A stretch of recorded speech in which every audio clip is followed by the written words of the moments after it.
total payroll is around 219 million. That's 2023, like total, the combined payroll of salaries of all players active, injured, or on the reserve list. So, how high should this payroll get? Should there be a limit? Like, or should we just become the new Yankees as James really wants us to be? Like, what's the deal here? I don't want us to be the new Yankees where we spend stupidly. Sure? Yeah, because that's what you've been saying. You're like, yeah, we'll just sign Judge or Turner or Nimmo or whatever. Just get them all. That's the thing, though. Like the Yankees, they went out and they re-signed Anthony Rizzo, who is just like a little bit worse version of Kyle Schwarber. He still hits 220, hits less home runs, less RBIs, and then Stanton, who can't even play the outfield. They trade for him. That was just kind of a stupid move. Home runs though. He does hit home runs, but he strikes out a lot. And the Yankees struck out 30 times their first 2 games. So I think Trey Turner's a guy who doesn't strike out a lot. I'm off the Judge train. I'd rather let Aaron Judge walk somewhere else, but I'm all aboard the Trey Turner train. Whoa. This is character development, Jimmy. I'm proud of you. Wait. So we have one question. It's like, do we need an A-level player? And Judge is on that list. Oh, yeah. Why don't you want Judge anymore? I just think if we're going to go out there and we're going to spend money, I'd rather us spend money on Trey Turner than Judge. Because I feel like, one, McNeil can get moved to left or play DH or Canna, vice versa.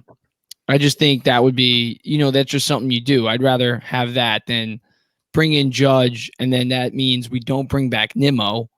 And Nimmo was a huge part of our successful season this year. If you take him off this team, you probably take away 5 or 10 wins, at least. So we wouldn't even be fighting for the division with the Braves without Brandon Nimmo. So I think Nimmo, just his importance to the team, and Judge, he does strike out a lot. I'll admit it. He does. And this Mets lineup, they don't strike out a lot. And I kind of want to keep that not striking out a lot thing, because, the best teams in baseball, that's what they do. Houston Astros, look at them. They don't strike out a lot.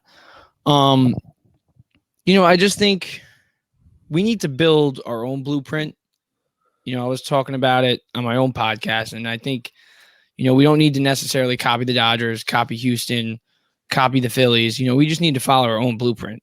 So just trust Billy Epler, or trust himself. If you don't think you should bring back DeGrom for a certain amount of money, then whatever. But, at the end of the day, I think you look at this team, they got what it takes. They're a few pieces away from being a World Series contender. They were this year. They just didn't make it out of the wild card round, unfortunately. So I would set the payroll, though, around I would say, honestly, $350 million. Cohen, he said he doesn't care about the luxury tax penalties. I know we lose a first and a second round draft pick, deal. I think. Yeah, but at the end of the day, you lose a first and a second, but you acquire Trey Turner, right? You still have Brett Beatty, who's a very good prospect. He's coming up. He'll be here. Probably he's going to be on the MLB roster next season. He is. There's no way. Yeah. So, we still got him. And at the end of the day, we're playing to win at the MLB level. And Trey Turner would help us win at the MLB level. So that's why I think you set that payroll at $350 million, because we only got 2 years of Scherzer left, and we don't want to waste that contract. We're not. I can't do the Trey Turner thing now, because we will be here for the next 20 minutes talking about Trey Turner. We'll just talk about payroll. Let's talk about the payroll. Okay, all right. We'll just talk about. I'm sorry. It's just I love Trey Turner, so me having to be like, I don't want him. Really, it's like when you see a puppy at Petco or whatever. You're like, wow, what a cute dog. And it's like, I got 2 at the house, so it kind of makes sense to get a third. But payroll. I should say this. I am not opposed to the concept of a massive payroll. To be a winner in today's baseball, you have to be willing to pay for it. 7 of the highest paid teams in baseball made the playoffs, and 4 of them won their division. Just how it is. So before I weigh in on my thing here, I support it. It's smart. It's the right way to do it. I'm not in favor of Moneyball. This is New York. It's not Cleveland or Oakland. It's New York. We got to reflect that. All of that said, what I am opposed to in regards to a massive payroll, and what I think some fans are forgetting, is the whole reason why you'd have one. The reason why most teams have the highest payroll is that they have some of the most expensive players in baseball. And that's not a bad thing, but Mets fans know that anyone you sign in free agency isn't always the player that shows up in April or the regular season or whatever.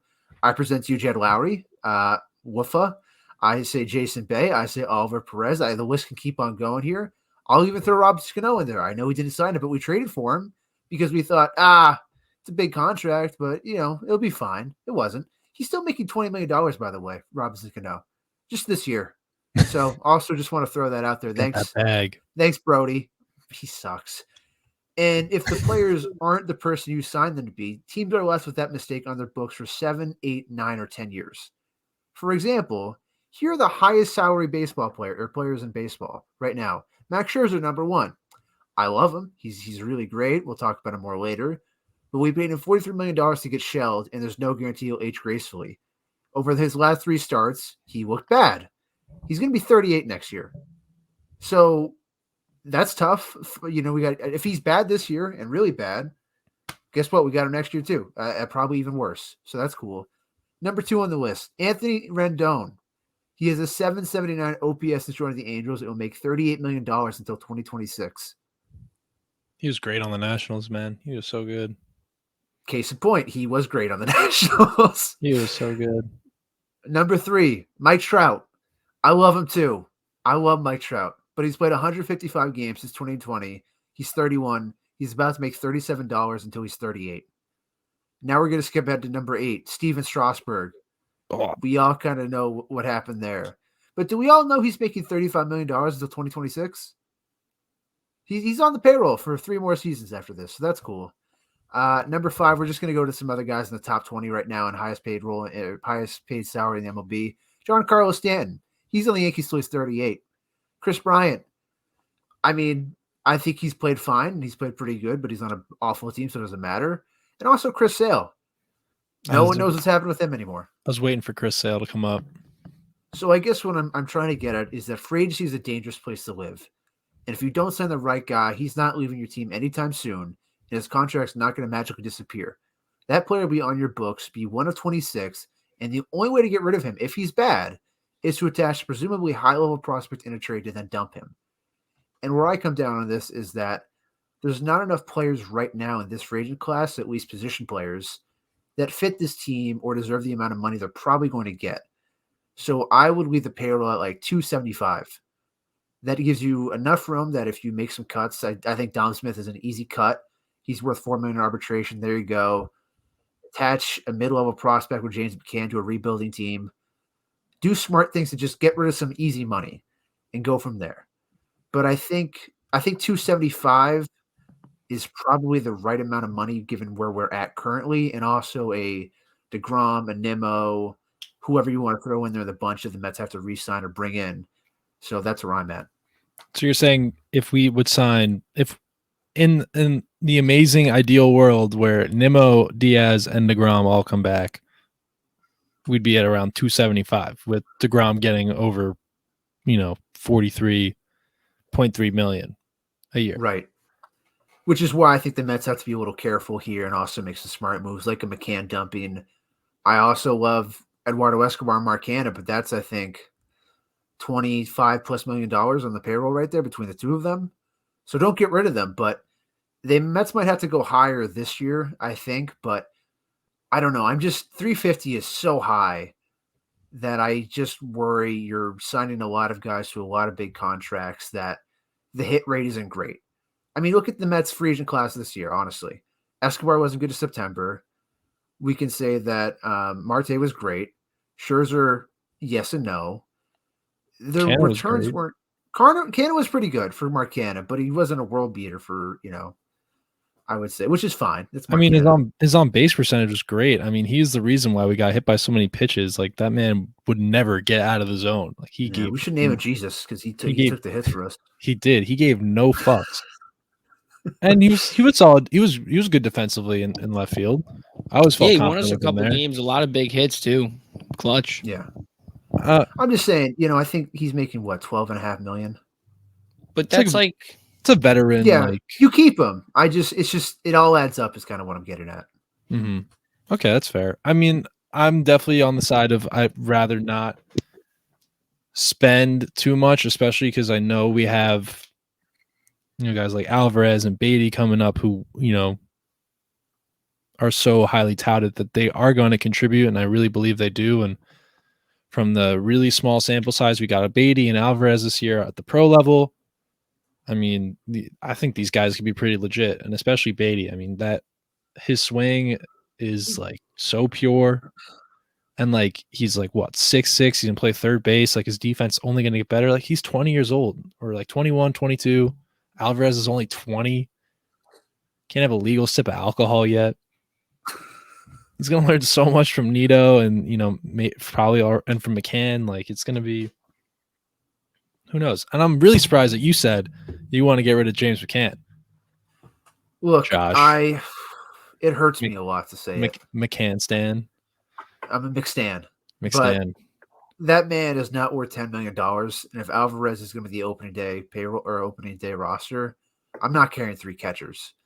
And Nito has at least shown enough defensively. I mean, just Gold Glove finalist, for God's sake, that if any of the 2 catchers from this year should be here next year, it is Nito. Hell yeah. Hell freaking yeah. Dude, all right. Not for nothing, but sorry to cut you off real quick. But Nito down the stretch in the second half, he hit like 250, 260. So he might be a decent catcher, especially. I love that rotation of him and catching rotation of him and Alvarez next year. He had, I think I saw today on reference when we were, after this, I guess we'll just go into some team awards, right? Why not? But I was like, looking at the different, categories we had and whatnot. And I think Nito was like first in Major League Baseball on like sacrifice hits or like sacrifice bunts or something like that. Like, that was awesome. What is it